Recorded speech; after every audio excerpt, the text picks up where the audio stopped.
Good morning. This is Dr. Matthew Dunn, host of The Future of Email. My guests today from CodeCrew, Alexander Malone and Andrei Martin. Welcome. Marin, Thanks. Martin. Geez, sorry about that. All I'm good, all gonna call good. you that from now on. Andre Yeah, Martin. call him Martin. Didn't you call him Dre a minute ago when we were chatting? Yeah, Dr. Dre. He's not really a doctor, but trust me, he's one of the smartest guys I know. So, might as well just call him that. But Wait, it's a pleasure to be on the show.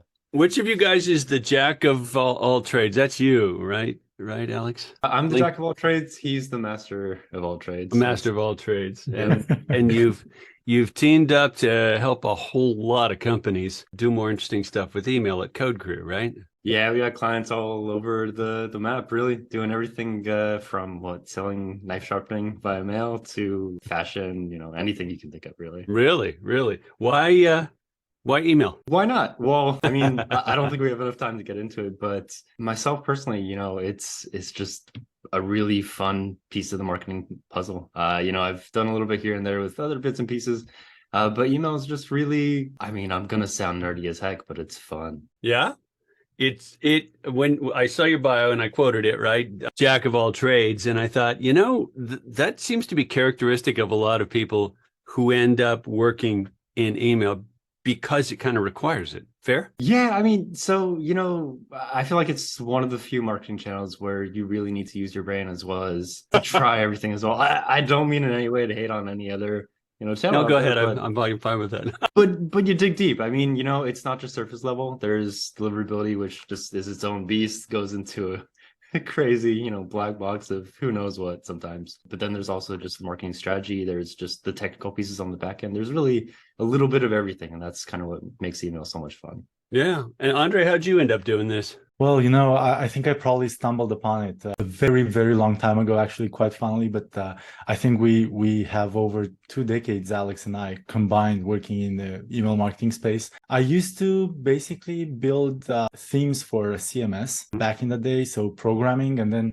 one thing led to another, and I found myself coding emails. I started liking it, and then from there, I kind of started learning more about the strategy of it, more about the tech side of it. And I remember a time when Alex and I used to be kind of the last frontier for a pretty big agency with regards to client questions and the deep technical space of what might go wrong with regards to any email program. And yeah, that's kind of what sparked the interest to maybe try to do things a bit better, because we started seeing a pattern of things that could be improved and things that weren't necessarily seeing enough attention. So yeah, I think that's where we started. But again, it's so long ago that I can't really tell you for sure. It's not the age, man. It's the mileage.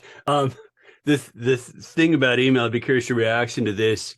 It's simultaneously deep technical space, but also remarkably low tech compared to other things you might be doing. I mean, you mentioned coding email templates, and we're talking about a 20-year-old HTML standard at this point. Oh yeah, don't get me ranting on that. Yeah. The email code basically is so deprecated that it needed some love 10 years ago. I'm not quite sure what's happening there and why nobody is actually doing something about it. Because like, to talk AMP for a second here, like we've looked into it for ages, and we really wanted to make it happen because it has some really, really cool features that can genuinely improve the UI and can genuinely improve the way that people are interacting with email. But then you go back a step and you try to look at the compatibility and how many email clients have actually adopted that technology. And it's so few and far between that, long story short, it wouldn't ever make business sense to start implementing that as part of the process. You would basically be selling overpriced services for nobody to really reap the rewards that AMP could truly get to an email program. So yeah, again, kind of a story of how complicated email can be and then how uncomplicated it can be at the same time. I've got friends and colleagues who, among other companies, are at Netcore, a big email service provider who built their market base in India and is now massively trying to move into the US market. Their experience in India, where Gmail is so predominant that AMP is feasible, is that interactive email can have fantastic game-changing results. They're taking that thesis into the US market, and I've chatted with colleagues about it, and I keep saying, great idea, but Apple. Like, I just don't see it happening. I don't see AMP as compatible with Apple's privacy stance, and that's it. Reactions? Yeah, I mean that's they're such a huge player that, you know, anything they do counts a lot. Yeah. You know, you gotta follow them to a degree. So yeah, with that being said, I mean I'd have to take under stance here as well that I don't see AMP really being able to, you know, be as useful as they once hoped and set out for it to be. It's a bit of a shame because it's fun, it's cool, it's really fun, interesting, it's cool. and we were Agreed. looking into it, you know, just getting nerdy again. You know, we were having a great time just digging into the details, finding everything out. But at the end of the day, you know, the use case just didn't really pan out in the way that I think. It scratches that itch that, you know, high-tech person stuck in quasi low-tech 20-year-old HTML standard industry. Gosh, I wish we could do this, and if we could just do that. Like, you can't. Not for everybody who's going to open it, and that ultimately is probably the deciding factor, I'm afraid. Take that from a different spin. Are we ever going to change the, you know, sort of fundamental working modality of email? Do you see a shot in the heck at upgrading the HTML to something more like, you know, today? Well, 50 years, something might happen. And I think Google's would be a good leader of this. The AMP experiment, which they've led, flopped.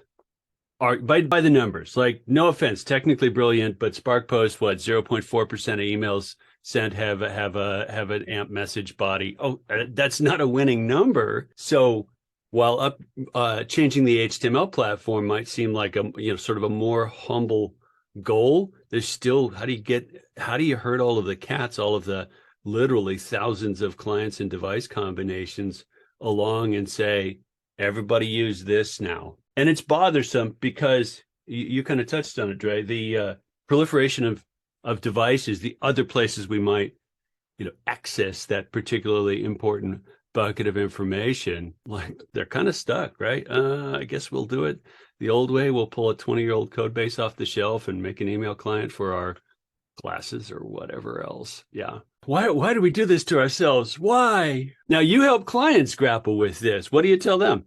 Well, I mean, you know, I don't mean to take things in a pejorative kind of fashion, but at the end of the day, anything that the client wants to see is revenue. As long as you're driving revenue, as long as you're careful about what you're doing, as long as the brand is well represented within every single channel that they're running, they're not really gonna care about the fact that you can or cannot implement AMP in an email. And traffics, you might indeed get that kind of 1 to 2% extra by having AMP in your email and being able to use Gmail to kind of have that whole experience going. But I don't think it's a focus right now. And honestly, to your point a bit earlier, I think that as long as somebody creates kind of a platform for broader acceptance, for, let's say it's HTML5, if it's not gonna be AMP. Sure. I think the developers are just in general such an excited community to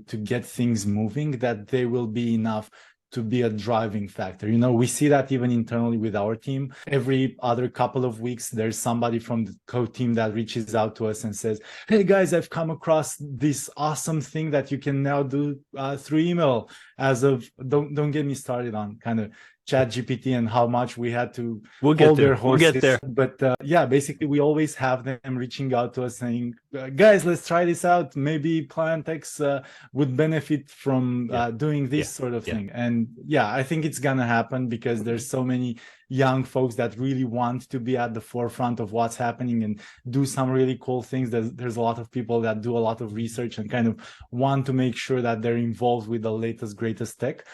We just need a platform, and we kind of need somebody that's obviously a higher power than us to come in and say, okay, now this works, have at it. The standards we're working with now, right, 20 years old, or in some cases more like 40 years old, you know, they came from a fairly cooperative moment in time when internet standards and RFCs could move forward with cooperation frequently from competitors, academics, and so on. It seems like in the email space, the pace of new standards is really quite slow. I mean, BIMI's the last one I can think of, and it's finally getting there. Like, oh, global effort to put an icon in your email. Jiminy Christmas, right? You look at JavaScript by contrast, and that language has continued as a standard, right? Continued to evolve like dramatically fast. There's new stuff frequently that's really important, that really changes what's possible. And I don't know how we get the hypothetical committees back together to say, could we talk about HTML5 in email? But I think that's what we'd have to do to really move the dial. You'd have to have the big players. You touched on Google, but I think Apple for sure at the table saying, you know what, for all the right reasons, let's move this ball substantially forward. Wouldn't that be exciting? It really would. And it's not only that. I kind of feel like I'm not sure if they're kind of trying to stick it to each other, but let's take dark mode, for instance, because we touched on AMP and AMP not working on Apple. Well, try dark mode on Gmail and see how much fun that is. So yeah.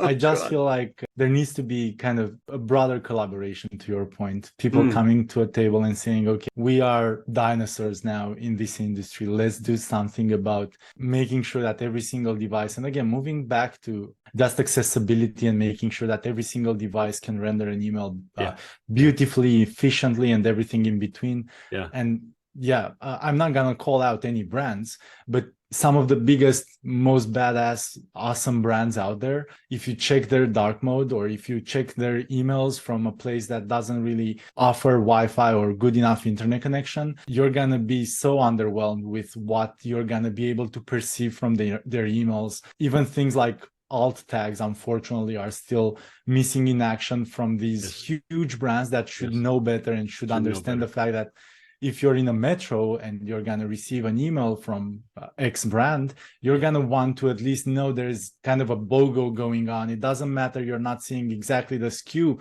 on which the BOGO is running, because you might remember it for later. But if you're just kind of image not loading, that's all you see. I mean, you're not going to care for more than 2 seconds and you're going to see about your day. I'm waiting for some lawyer to wake up and realize that the potential for a very big ADA lawsuit, Americans with Disabilities Act lawsuit for no alt tags, is just hanging out there because it's actually the law. You got to have them there, even though people don't. Yeah. There's a conundrum, and I think it affects email in the digital space and probably in other spaces. A strong duopoly, even sometimes a strong monopoly, can move a standards ball forward or a de facto standards ball forward. Take the web. Gee, we already mentioned the company that's kind of the monopoly choke point on the web. But if you look at how SEO works, and you know what, Google's pushed that forward, right? Because everyone's got a genuflect to be found. There's no monopoly, duopoly really in the choke point for email, which is part of what makes it fun, but maybe part of why it's in stasis as well. So tell me about CodeCrew. What kind of industries, what kind of customers you guys work with? Anyone who could see value in email and anyone who we could actually drive that value for them. So, nicely put. It's been rehearsed a million times. As we said a little bit earlier, we work with anyone from, knife sharpening by email, which is a client that we've had for quite a long time. Folding kayaks, which is awesome stuff as well. Stand-up paddle boards. I mean, Wait, full boat? You got those guys? Boat envy. Okay, keep going. But really, anything that can see value in email, we've even worked with, pest defense. And we still do. So there's always a use case for email. Right. And I would guess in B2B, it's even more incumbent where you've got a marketing department handling that email cadence. It's even more incumbent on them to be useful, valuable, interesting, not just repetitive send. And I can think of a few brands that I actually like, oh, okay, and B2B relationship, right? But I'm kind of glad I get their stuff. It's positive. I don't automatically delete them. And in a long time, they're top of mind for that particular service. Maybe it's what you're saying. Exactly. And for instance, we've got an events brand that we work with, and they have a D2C side, but they have a B2B side as well. And I mean, you're not going to need a salesperson to reach out to HR 5 times a month to see if they want to do anything. But as long as you remain in that HR person's inbox every so often, they're going to know who you are. They're going to know about you, and you're going to be top of mind. They're going to find out what are the latest, greatest, best events that they can schedule for their teams. And I think it's a win-win, you know, because again, I think we are now in kind of an age where everybody is so overwhelmed by the amount of content and messaging and everything that you receive, that being able to take that half step back and not having somebody actually call in, but having the client call you when they need something is probably a more organic way of generating business. I do find myself not concerned, because nothing I'm going to do about it, but I scratch my head about the attention scale problem that we're all facing. You touched on it, right? How many messages in your inbox from how many different entities, and somehow magically you're going to keep track of them, think of them as relationships. And, the temptation to commit email suicide and select all, delete. Sometimes it's there of a Monday morning, like, oh, I'm never going to get this sorted out. And we all soldier on. We try new tools, we try new inboxes, and we keep, like, oh, you think AI is going to come along and say, let me deal with this for you? You think? Oh man, I think Andrei and I are both, the bitter old man in the room when it comes to AI. It's so new. I know we're at a crossroads. There's so much for it to potentially become, for good and for bad. Yeah. But I'm just gonna say right now, I don't think that it's gonna be the driver that people hope for it to be in terms of email. So especially in content, I know that every time that I see AI on my Instagram feed or just anywhere out there, content seems to be the first place people are going to. That being said, there's a very fine line between really providing content that's truly, truly valuable to the contact. And I'm sure AI will get there at some point in time, potentially in a few years. We'll all see at the same time whether or not it actually gets to that point where it can seem as if it's an actual conversation with an actual brand. Which is something that we can do now as humans. Humans are always going to communicate best with each other. So I don't see AI really helping in that regard. As far as what else it can do, what is it, Midjourney, I think it is, with the photos, visuals, so on and so forth. The visuals, thank you. Potentially it could help there quite a bit. But that being said, at the same time, if you're a brand, let's look at e-commerce. You're gonna want to push your product, your image as best as possible, very clearly, and I don't see that really being something that AI has a strength in at this point in time. Again, I'm also just the cynic in the room. We'll see what really happens. Listen, you kids don't get to play the H card with me. Andrei, are you on the same boat? I really am. Let's take a few steps back. What's marketing about? Like 101, it's storytelling. And we're seeing it as of the last, I think, decade. It's not a new thing anymore, where brands are definitely positioning themselves. You need to have an angle. You need to have a mission more often than not. Otherwise, people simply stop caring about what you're doing.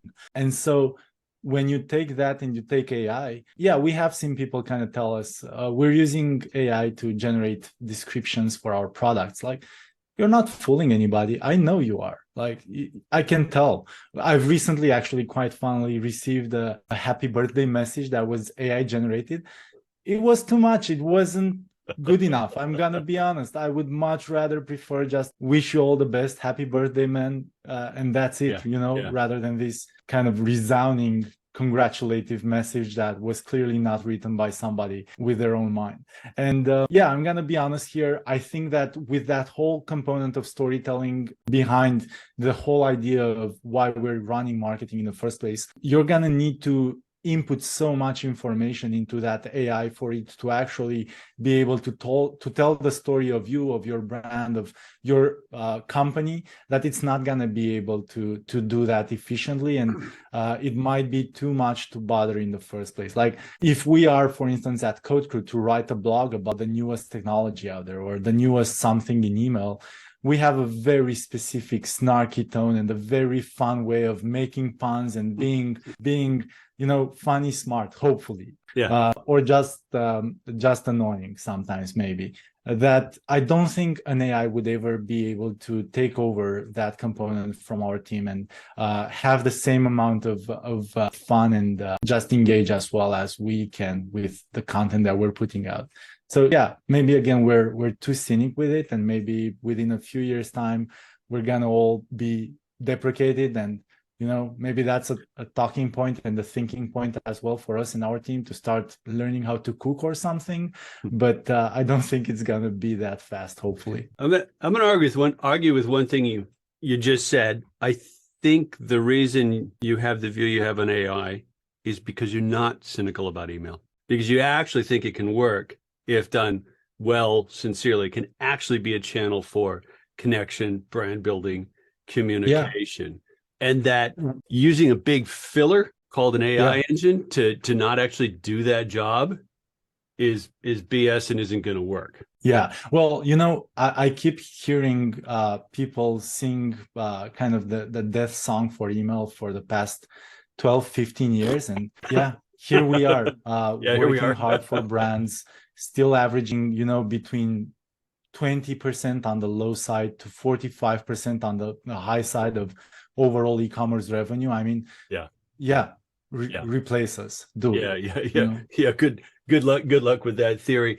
Just to sort of close off on AI, because I'm sure we could spend an hour on that. If I were going to articulate my concern about AI in the email space, it's that the amount of crap and filler done poorly is going to climb because people are cynical about email and not actually sincere about it, as you guys are. That inbox overload.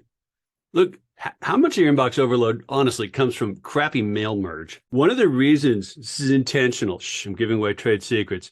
One of the reasons I put Dr. Matthew in the first name field in LinkedIn is so that I can spot the BS. When I get a mail merge that says, "Hi, Dr. Matthew," delete, right? Why? Duh. Because a human being would have spotted it. But the crappy mail merge just grabs the first name field and sticks it in the template and sends it to me and expects me to act on it. Kiss my backside, right? And we're going to get that more cleverly tarted up from AI. And I suspect getting your signal to stand out from the noise is going to get harder. My concern is that the looks legit noise level is going to rise, and that it's kind of incumbent on us in the field to say, that shouldn't be okay. It's like professional standards, call it what you want. Dignity, not being cynical about the channel. We shouldn't stand for that crap. But the temptation to cut that corner is always there. That's why we've got a spam industry. Yeah. I mean, it's going to be a challenging time. I mean, I feel like any business out there is always looking for the best way to be as efficient as possible. But that being said, weigh it out. Make sure that it isn't to the point where it's so efficient that it's just very, very, very low quality. And I think actually tying back to ourselves here at CodeCrew, one of our founding missions was just to make sure that we do as custom as best as possible. And I think that actually probably will help us quite a bit when AI takes over the world, dominates, whatever you want to call it. And that's every single email that we do here is very specific to that brand, that company, that message that they're trying to get out. And I feel like you will be able to spot the differences between very bespoke emails and programs as a whole versus obviously AI generated or obviously lower quality, lower keyed, trying to get more of the mass emails out there without really having the true beauty and value that's in a good email program. Yeah, and then I'm gonna like take your hand off the mouse and stop talking about AI, because like I said, we could go on about it for an hour, but we're at the beginning of this, right?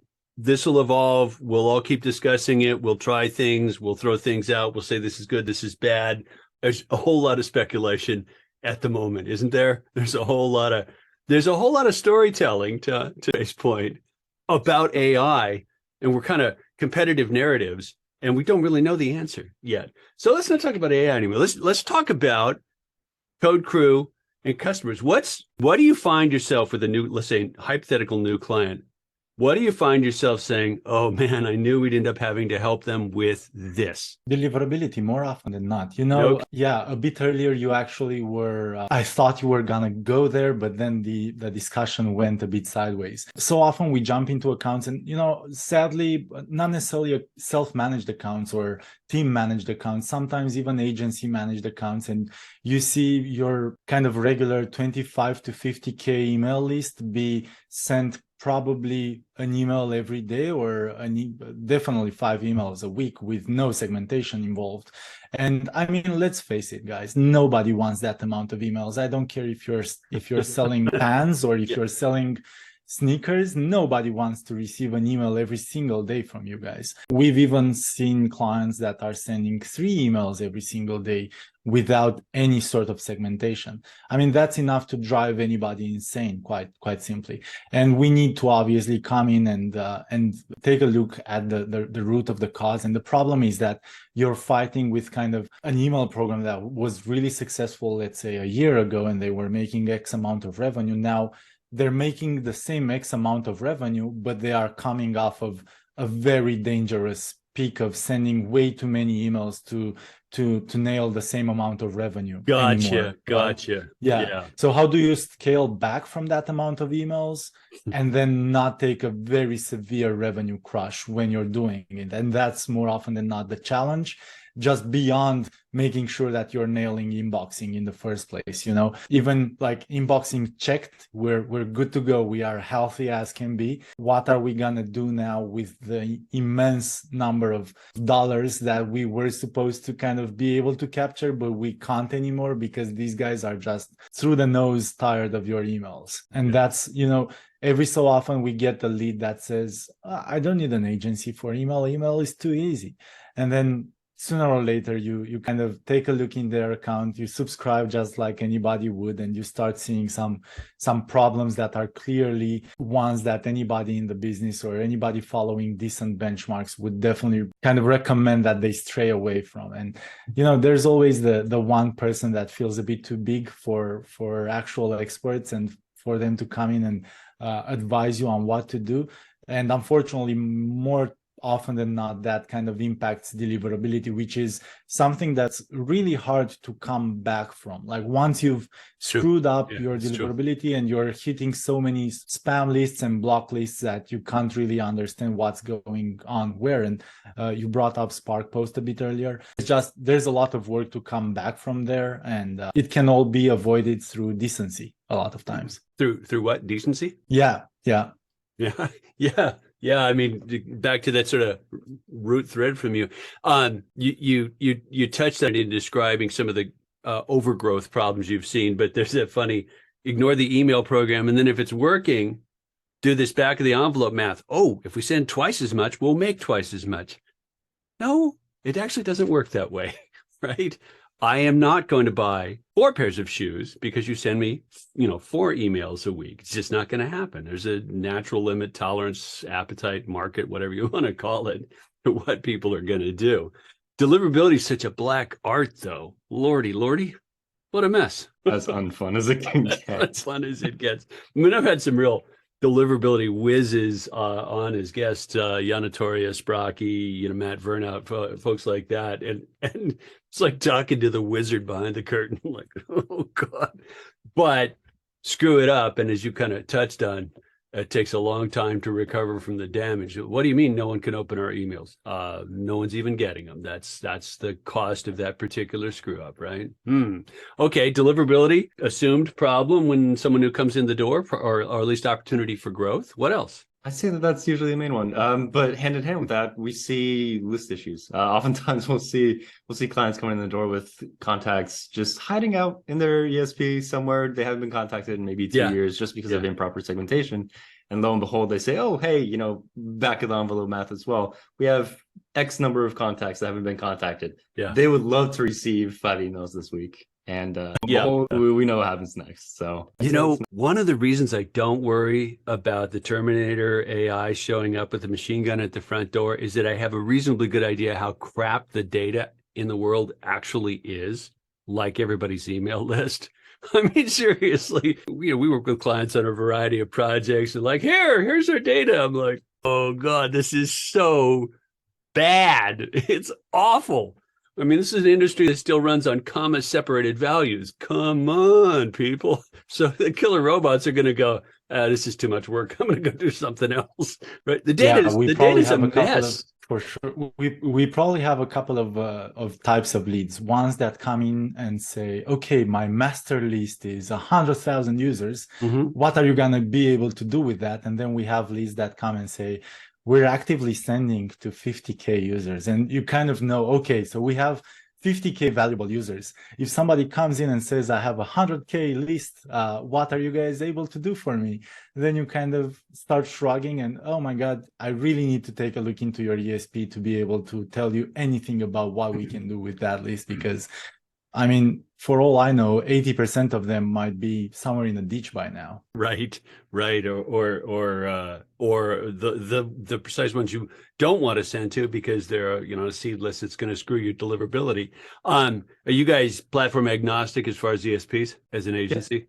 Yep, entirely. We've worked with, oh my God, everything out. Well, not everything out there, because it seems like every couple of weeks there's something new that we haven't heard of. Some platform just using AI. Well, I'm not going to go using something new catch, but more often than not, it's the tried and true ESPs that are moving things forward to a degree. We work with Klaviyo. Everyone loves them. Everyone's heard of them. Herbal, Braze, so on and so forth. Cordial. But, Cordial's a fun one. We've dabbled in it a little bit. Mm-hmm. Andrei's face maybe gives away a little bit of our very fun one. SFMC. Yeah, no, absolutely. Salesforce is a big one in the industry, and definitely a reputable one. Cordial is a decent one, not our favorite. Did you ever hear about Lean Plum? Yes. Yeah, but only because I'm a geek. They're exciting. Is all I want to say. Oh, that's good to hear. No, we had a migration that probably in a previous life, it probably took us, what, Alex, a year and a half to actually be able to fully migrate, and it still wasn't kind of an automatic through and through integration. It was very manual, very database driven, very API grossness related. So not to throw any blame to them. Hopefully they've improved massively in the meantime, but that was fun. Let's just say it took less time to convince management to consider other options before it took to finish the migration at that point in time. But again, it was a few years in the past. I don't want to, talk anything bad about them. But it harkens back to that no controlling monopolies, duopolies issue that I mentioned earlier, that there are so many email platforms. I mean, I've got a list somewhere that's at least 180 that are legitimately ESPs of some sort. Yeah. All of a sudden, a trigger might be off for a couple of weeks because Xcoder forgot to git pull or whatever. Yeah. And you're just in a huge mess and missing a big chunk of revenue and not sure where to recoup it from. So that's a big one to think about. That's where we'll put AI to use. Hey, would you keep an eye on this? Because we don't really know how it works, right? It might be interesting. The you touched on it when you talk about triggers and git pulls and so on, but the value of the other part of your email program, not the steady campaigns that some marketer is sweating bullets over, but the welcome message, the abandoned cart, the sort of regular, somewhat more automated things, which are frequently the most valuable messages someone sends, get short shrift in many email platforms. They're kind of, oh, you can set it and forget it. You don't want to forget it, right? You really don't want to do that. Is anyone particularly good at that out in the world? The triggers? I always go back to Klaviyo. I hate to say it, I love them to pieces. They have such a fantastic platform. It's very simple. It's simple enough for just the average marketer who has very little technical experience. It'll let you know when something's going awry. And so to that effect, I'd always recommend it. You're praising it because it's earned the praise. Obviously, right? Yeah. I've said, I was talking with a guest the other day about state of the art of email marketing, and my observation was that I'm seeing some really cutting edge practice out of surprisingly small businesses. And when I try and ferret down, a lot of times it's like Shopify and Klaviyo. Like when the pieces are talking to each other, you can do your job better with email. Yeah. Some of the analytics panel allows you to have very good visibility into the triggers, what's happening, when is it happening, kind of profile centric information as well. So there's a lot to love. I'm not gonna lie. Yeah, well, that's good. What about what's your philosophy at CodeCrew on personalization? Huge, actually. And again, I hate to. Well, let's shift gears. Let's not say Klaviyo, although they are fantastic with this one thing. Let's say iterable. You guys definitely want to make sure that you have kind of zero-party data in your ESP that you are then able to use to make your emails as custom looking as possible. So whether this looks like, I don't know, hey, Alex, you've got 50 loyalty points that you can use to buy X thing, or it looks like, hey, Alex, here's a clothing item appropriate, let's say a t-shirt for California, and hey, Matthew, here's a jacket that is proper for Alaska. You definitely want to be able to have that sort of flexibility. And for Iterable, for instance, we have previously worked with one of the biggest kind of food delivery companies out there in Iterable, and it was really amazing to see how you can kind of show local based restaurants or delivery people and feature them and do all sorts of really cool, interesting things that we're now kind of trying to figure out on the Klaviyo side of things as well for our events based client. Just being able to show every single audience, every single demographic, an author of an event that's nearby, and a way to kind of get out and about and have some fun.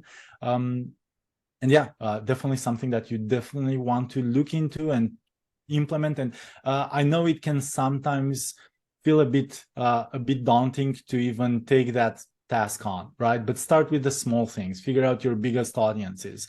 So, for instance, for our event business, you don't need to go every single demographic, because not every single demographic is going to be huge on both creators of the event. So, authors, or call them what you may, as well as end customers. And so we feature on the intensely populated metropolis like Toronto over in Canada and a couple of others. And then we are able to truly drive those emails to perform really, really well for those specific locales. You don't need to go kind of crazy. And if you're not sure how to insert dynamic code in your emails, well, first off, drop us a line, we can help.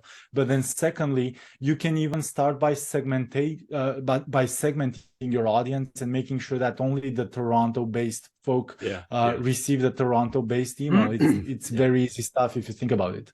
Yeah. And if you either plan or replan to put the foundations in place to do it, right? If you've got, we were talking with a company the other day, I got on a call with them and I said, okay, so like, talk to me about your data. What do you know about people in your list? They have 1 million customers they email almost every day who love their email.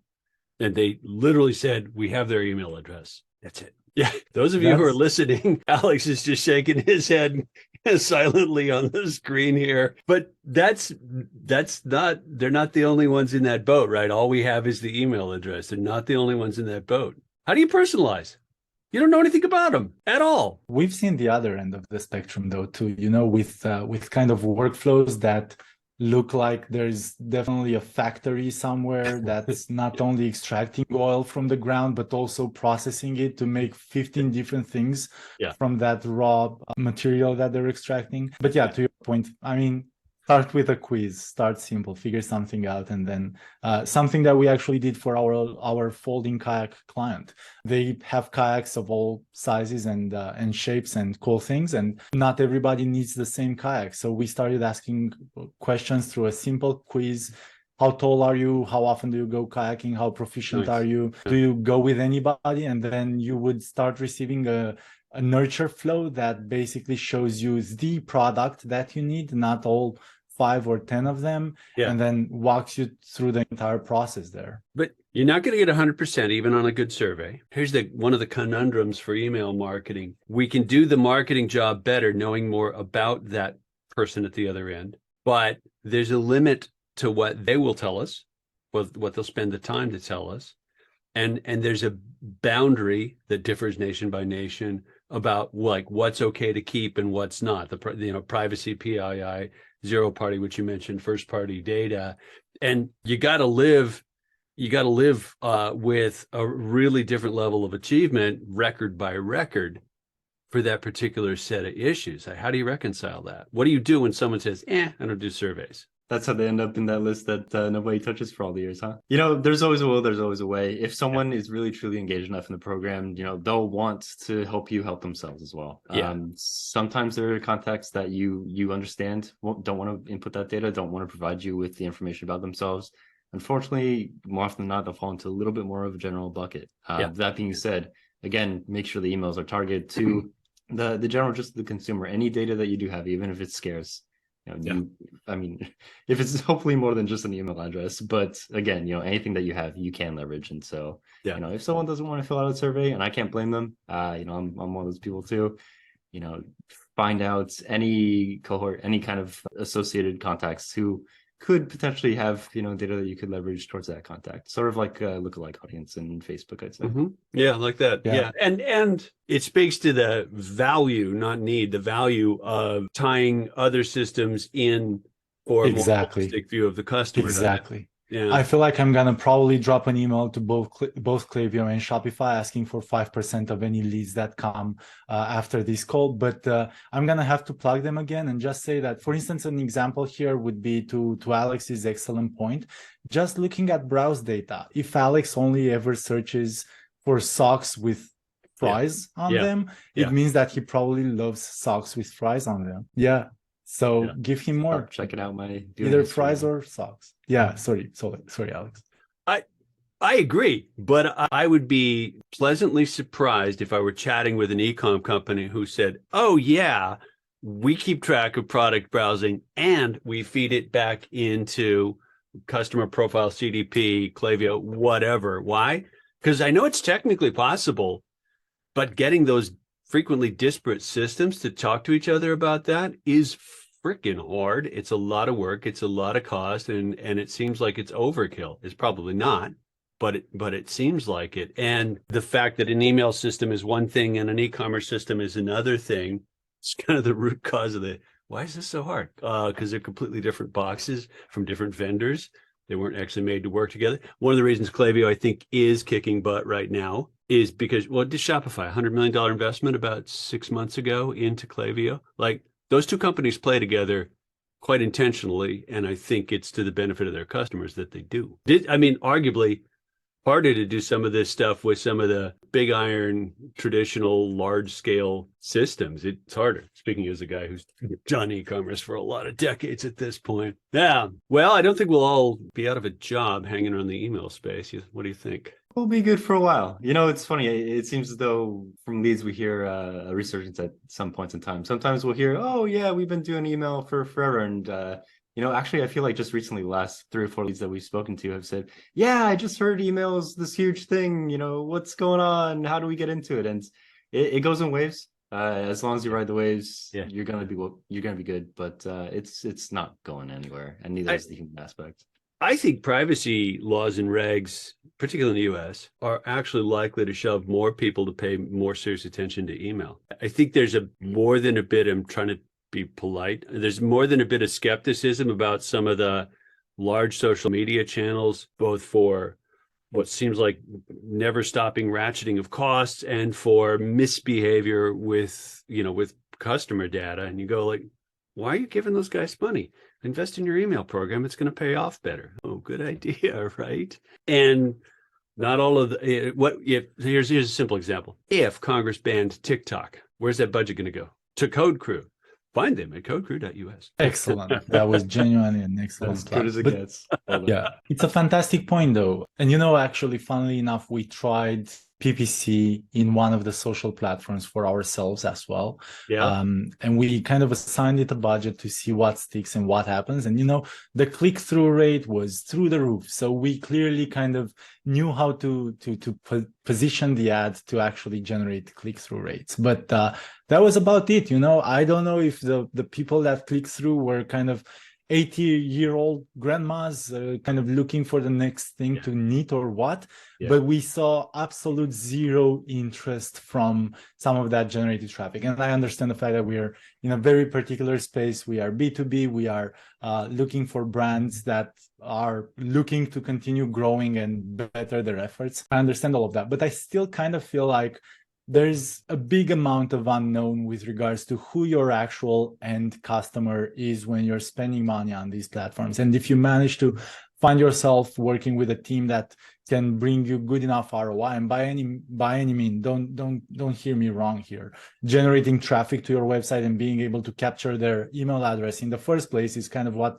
helps us put food on the table. So it's not something that we should be laughing at. But at the end of the day, once you have the customer kind of on home base. Internally, you're talking with him, but it's not a one-on-one conversation. It's a one to very many conversation. That's a very powerful tool to have. Yeah. So it's kind of funny that not more brands are taking it seriously. And to Alex's point, it's from stranger industries, that's true, but we still hear the same kind of approach with some, especially on the B2B side of things, with some industries nowadays of, oh, do you actually think that email might work? I mean, give it a try, see if it works.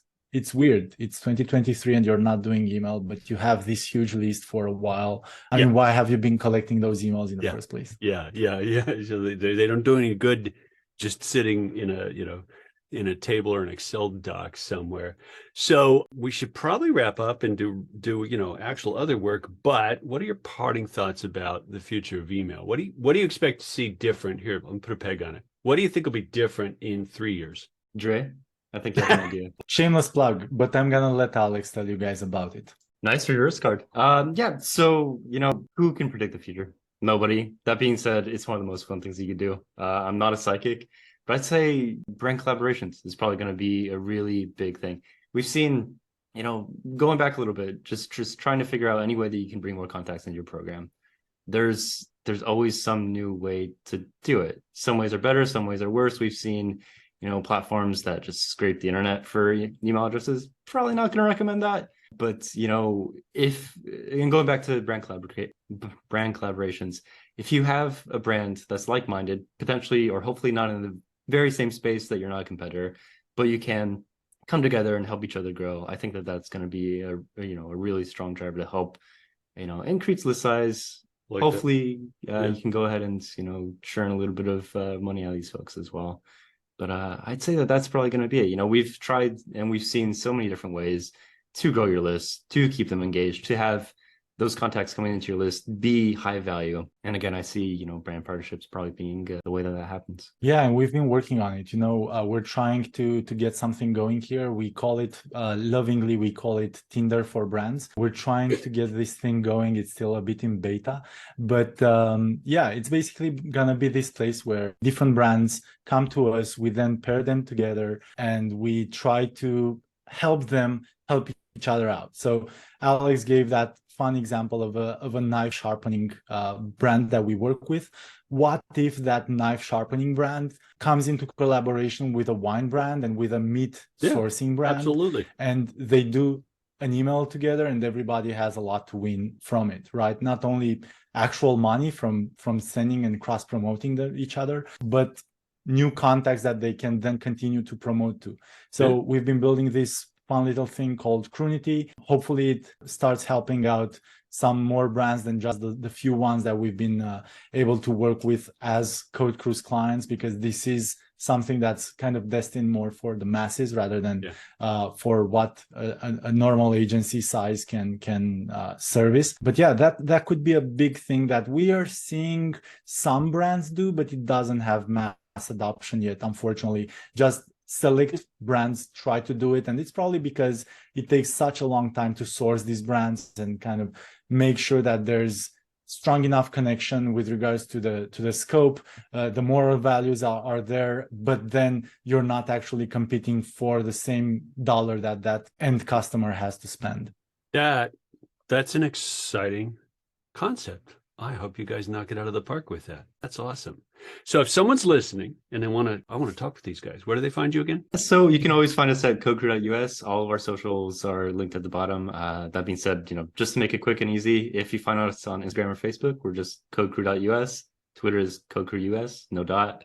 And LinkedIn, we're CodeCrew Inc. Follow us, talk to us. We really love always talking to every lead, every contact. Even if we're not trying to sell you on anything, we'd love just nerding out. So hit us up wherever you can. Which is what we got to do. I'm so glad that you guys agreed to come on the show and talk this morning. I appreciate the time. We really appreciate it too. This was a lot of fun. We need to do this, weekly? Can we set up a... Weekly, yeah, absolutely. All right. My guests have been Alex and Andrei from CodeCrew.us. We are out.